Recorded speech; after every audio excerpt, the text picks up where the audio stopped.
Okay, here we are. I've been loosely calling this the pre-show interview just to get artists in a mindset of pre-show and thinking about playing live and thinking about touring. So if you can draw your mind to that experience. I have spent some time on tour and in the pre-show mentality. Yeah.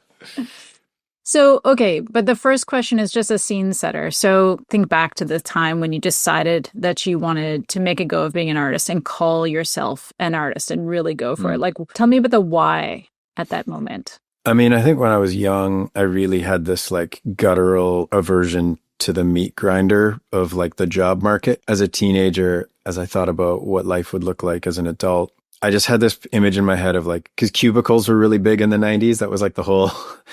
And the idea of like spending my whole life in a cubicle felt so suffocating. And I wanted to travel, and I was also just obsessed with music. I loved music. I spent hours a day just listening to music and sort of fantasizing about what it would be like to have a life in music and a career and a body of work and all that stuff. The imposter syndrome of the word artist or songwriter is pretty real.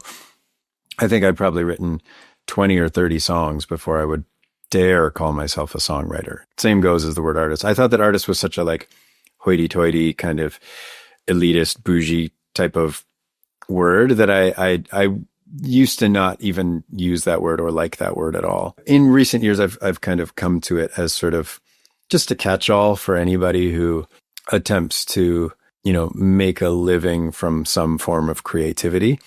And I think that that's helped me sort of cerebralize that term. And, it's not just artiste, it's more just about, I think that everyone should have art in their life, full stop, and that having art in your life, having creativity in your life will undoubtedly make your life better. And it will make your non-art activities more enjoyable because you will, it's good for the soul. It's good for the psyche. But not everybody should, try to make a living out of art necessarily.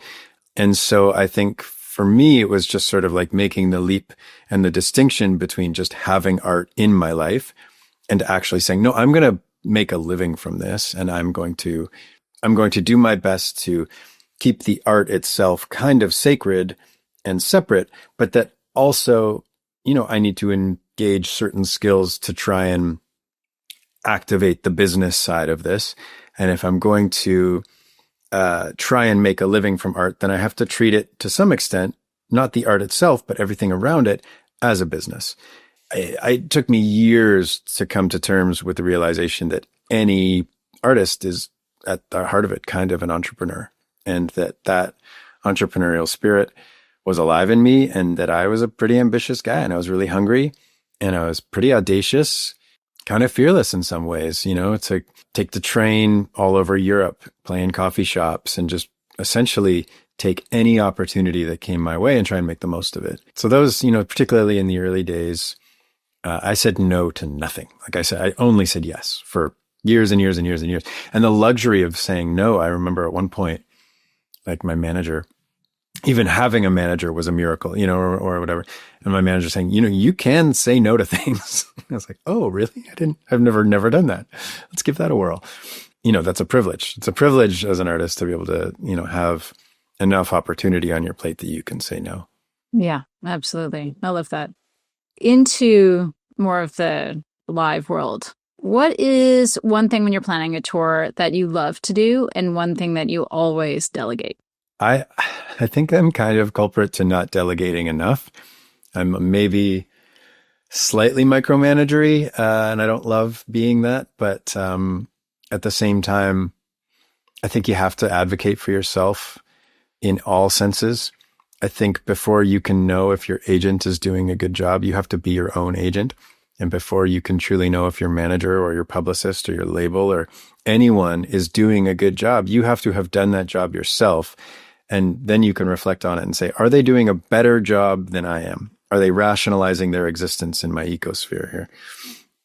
So it's very empowering to, if you don't do certain things, to at least have done them. When it comes down to it, I do a lot of things. Like I do the Photoshop of the ad mat that lists all the things. And as some shows get, low on tickets or you add support or whatever, I'm the person, in Photoshop adjusting all that stuff. And so often I'll be working on something, and my wife, Kirsten, will kind of walk in and see what I'm doing. She's like, aren't there other people who you pay to do that stuff? And I was like, well, I do pay them. But I feel the need to do this just because I can often do it faster. It requires less back and forth. I have an image in my head of what I'm looking for, and I can just do it, and then it's done, and I know that it's done in the way that I want it to be done. But the stuff that I really dislike is like the 10,000 emails with the venue and advancing the show, figuring out like all the merch logistics. Merch is a godsend and it helps make money, but it is so logistically heavy and administratively annoying. I can't stand dealing with merch.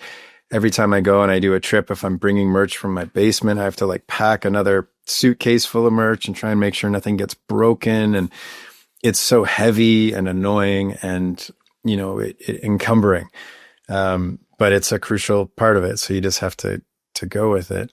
Done a lot of touring with no tour manager. I will do this stuff when necessary, but it's so handy to have a buffer, like just one person. If you have an issue, you can say, can you help me solve this?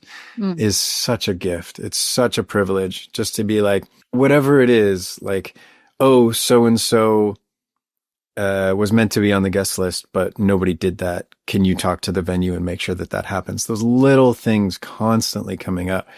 Whereas if you are on your own and you don't have a tour manager, you get pulled in so many directions, making sure that the merch looks good, making sure that, every little logistic is happening in the right way.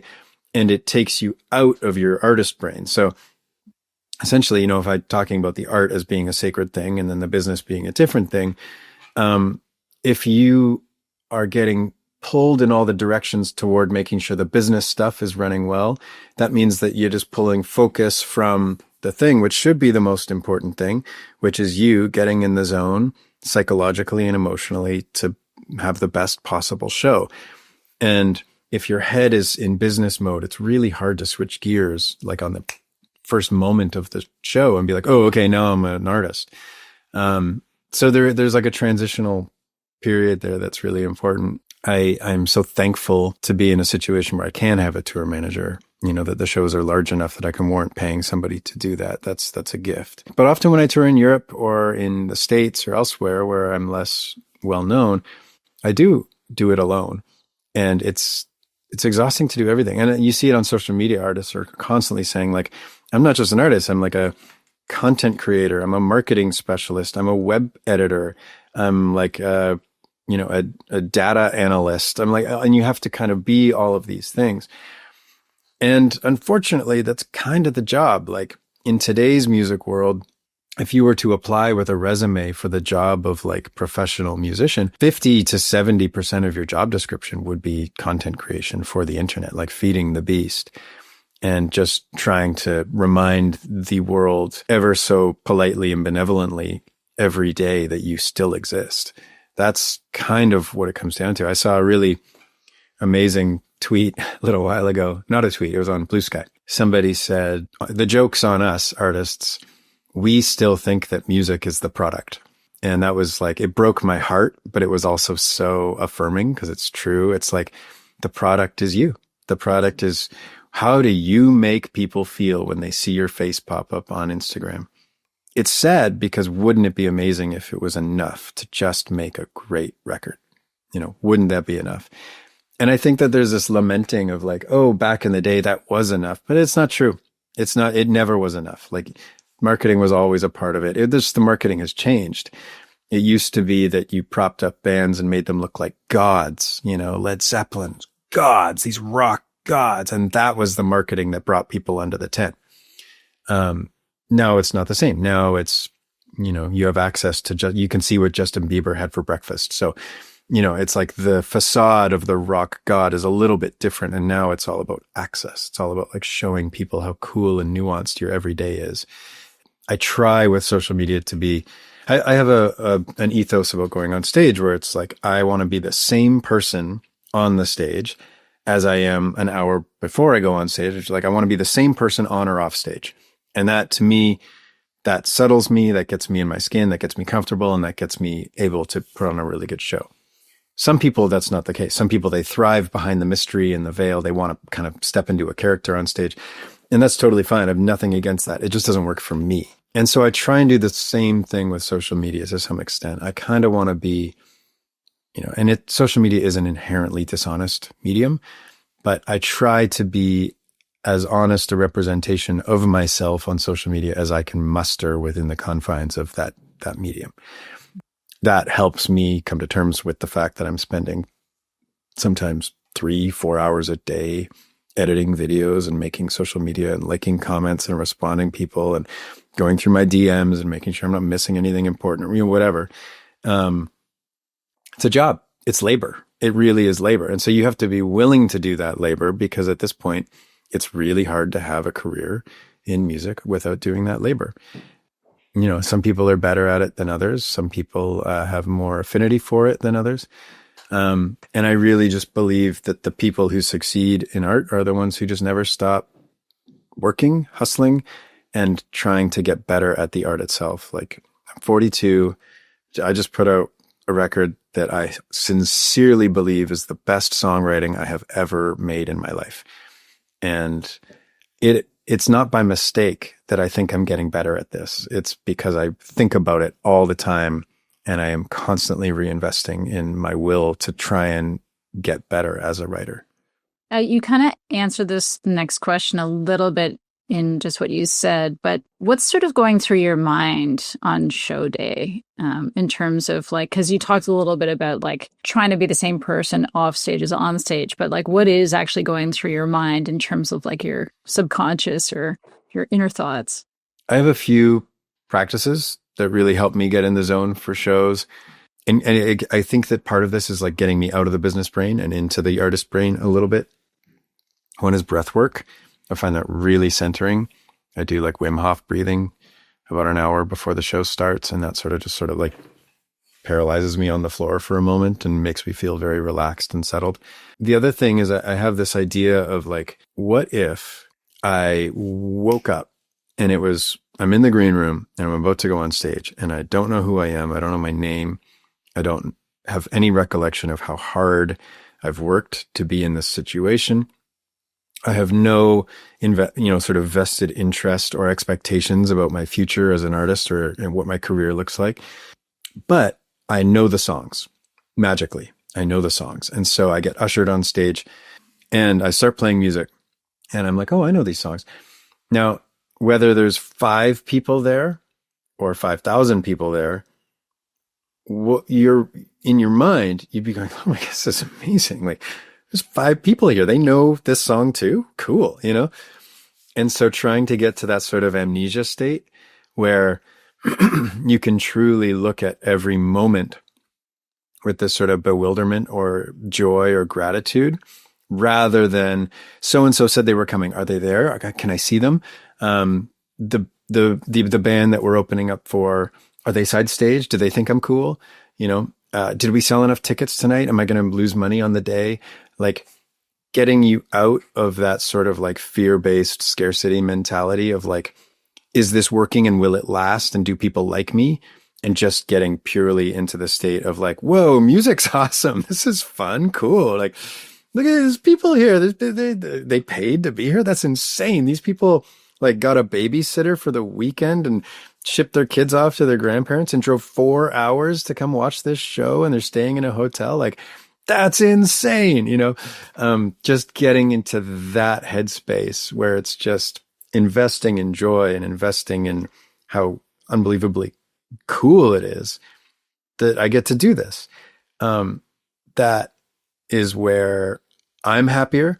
And that's when I will be able to give the best experience to the people who are there in the audience, when when my wheels aren't turning and I'm not spinning out internally, but I'm just sort of back in that sort of childlike wonderment of it all.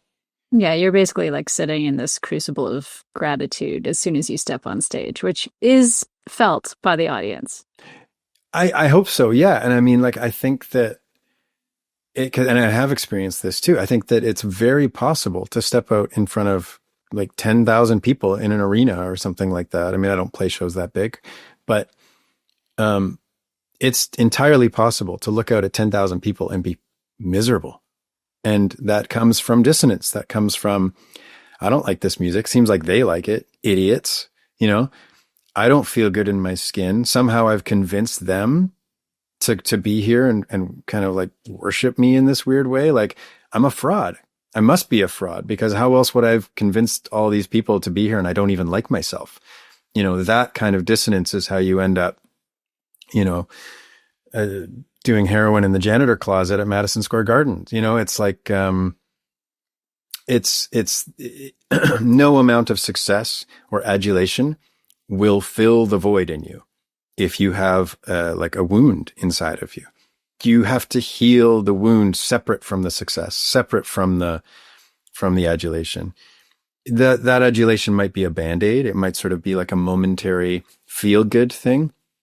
But if you need the adulation to stay at a fever pitch all of the time in order to feel even at par, then the second it dips down or people aren't giving you that same, oh my God, you're a genius, then you're going to be miserable, because now you've like, you know, it's like if you're taking MDMA every day to try and feel good, the second you don't take MDMA, you're going to feel bad. And so you have to do the internal work. It's psychological, it's therapy, it's emotional work, whatever it is, to feel good, regardless of how people are responding to your art. Mm-hmm. And if you can get there, then my God, when they do respond to your art, it's just like icing on the cake, you know, It's beautiful.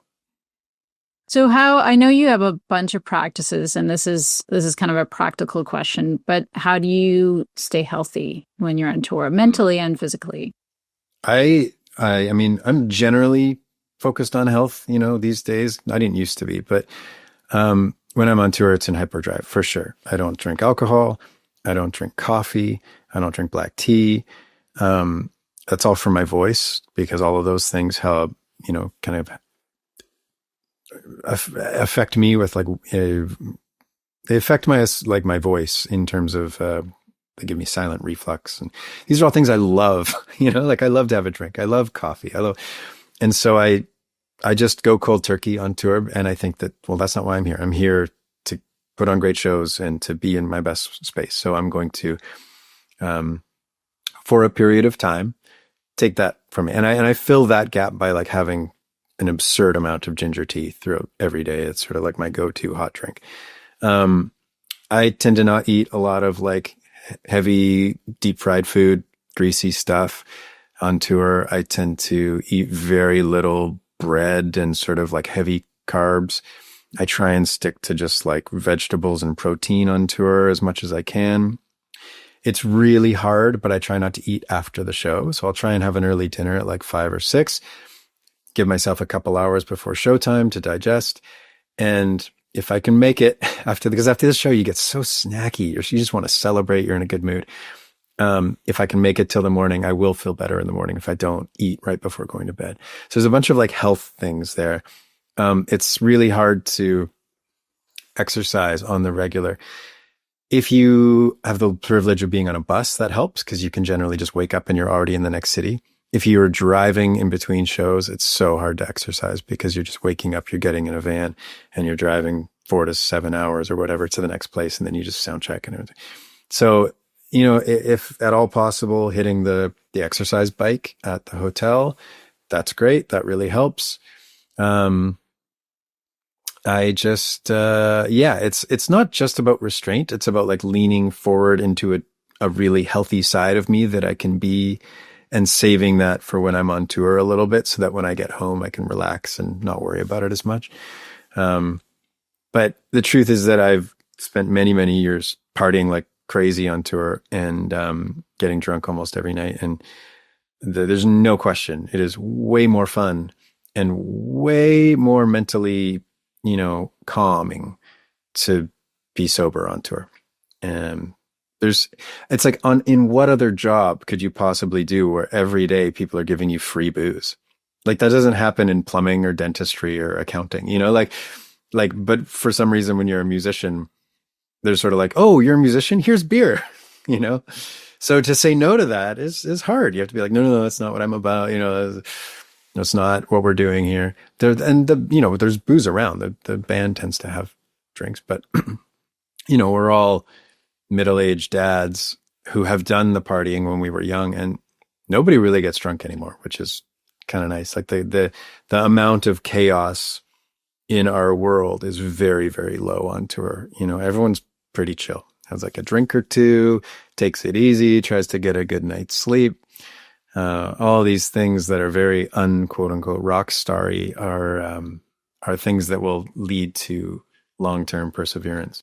What is your best advice for independent artists that are touring right now? So folks who are mostly DIYing it. Surround yourself with people who make you feel like things are possible, because cynicism is a killer on tour. And especially in the early days of any band, you kind of just like end up with who's around you. And sometimes you realize after spending 2 weeks in a close van with this person that they don't make you feel good. Get them out. And that toxicity will only fester long term. So it's about community. It's about surrounding yourself with people who make you feel good about yourself, people who make you like yourself. I've learned that it doesn't matter how good somebody or how talented somebody is on stage. The chemistry off stage is more important and has to be paramount. Doesn't matter how skilled somebody is at the craft. If they make you dislike yourself in their presence, it won't last. There's no healthy way out of that. So that's the first thing. The second thing, buy a van. The first bit of money you come into, if you can, get a van or a car or something so that you can be self-determining in how you travel. And I would say, don't be afraid to reinvest in yourself. I think that it's really tough, especially when money is skimp, to say like, that guitar pedal or that, spending money on hiring this photographer or whatever will help me continue to do this. And I think that there's a myth that somehow art should be, art is so precious that it should not ever get sort of invalidated by the business end of it. And I think that that's your job. Your job is to not let it get invalidated, but to still pursue the business end of it. And so, when money comes in, spend it on flying to South by Southwest and performing at South by Southwest, and before you have an agent, almost no agent in the world is going to have any interest in you until you can sell 100, 200 tickets. That's just flat out, because it's not worth their time. Their agent makes 10%. If the fee that they can get you for a show is $200, they're making $20 to do, 20 emails and phone calls or whatever to try and it's just not worth their time. So you have to be your own agent for a period of time. Obviously, using Side Door is is just the bare minimum of like, that's a great idea, is just to use Side Door to help find gigs. But even then, Side Door isn't a silver bullet. Side Door is not going to solve all your problems for you. It's just giving you a tool. You still have to hustle. You have to get the show call link out there. You have to amass a newsletter. That is a huge one. Oh my God. Email newsletter. I don't care if you have 1 million TikTok followers. They can change the algorithm tomorrow and all of a sudden you don't reach your followers. You don't own that relationship. So do everything you can to try and have a one-to-one relationship that you own with the people who care about your music. So most of the time that's email. I do text messaging as well, but email is the most sort of ubiquitously accessible and the least cost prohibitive. You can do Substack for free. You don't have to pay anything to have a newsletter through Substack. So that is the main thing. When people are in the door, whether it's 5 people or 50 people or 100 people or 500 people, get their email. You have to get their email so that the next time you come through town, you're not starting from zero. And that's the killer for artists, is feeling like they're just spinning their tires and getting nowhere. So you have to make sure that every time you play a show, you are slightly increasing the size and the layers of the onion in that market. So the next time you come back, the onion can get bigger instead of just starting from zero and hoping that, you can keep getting more people. They're not going to find you on social media. They might find you on social media, but they will likely forget your name and your song by tomorrow. So if you can create that long-lasting link between you, get to their inbox, that is some hope of, essentially treating every show as an opportunity to grow and expand your audience in that town so that the next time you come to that town, there's more people. Yeah. Right. That's awesome. And you're also really good at meeting people. That's another thing. And go to the merch table. Go to the merch table. You got to mention the merch table. And merch table is not just about selling merch. When you mention merch, and people, it's not cool to mention merch from the stage or whatever. Talk about it. Mention the merch. Tell them what you have. We've got t-shirts, we've got LPs, we've got CDs, we've got stickers, or we don't have any merch, but we've got stickers and we'd love to meet you. Just go. The people's relationship is not just with your music, it's with you. They need to be invested in you as a person. So go to the merch table, look them in the eye, ask them what their friggin' name is, shake their hand, give them a hug, give them a high five. Treat them like a person. Be with them in that moment. Don't look over their shoulder and see where else you can be. Be with the people in that moment, and they will look at you not just as an artist, but as a human being that they want to succeed. And so the next time you come through town, they're not just thinking, oh, I like their music. They're thinking, this person's amazing. They deserve to be more well-known. I'm going to tell 10 people that this show is existing. And so if you can, it's like, I've heard people talk about like networking or something. Like the word networking is gross. Don't network. Make legitimate relationships in your field of interest, make friendships, find people with like-minded ideas. And if somebody is coming up to you at the merch table and they want to talk to you, that's amazing. Honor that. Be good to them. Be kind to them. Look them in the eye. And, it's not just about getting something from them. It's about the fact that you are also receiving affirmation to the point. Like you played a show, they loved your music enough that they wanted to come talk to you afterwards. That's great. Get their email address. Even if they buy nothing, even if, maybe they want to just do a photo or whatever, just invest. They're investing in your life. They're investing in you as a person and as an artist. Reinvest back in them just a little bit, and it'll mean a lot to them. And, go to the friggin' merch table. Golden advice. Thanks, Dan Mangan.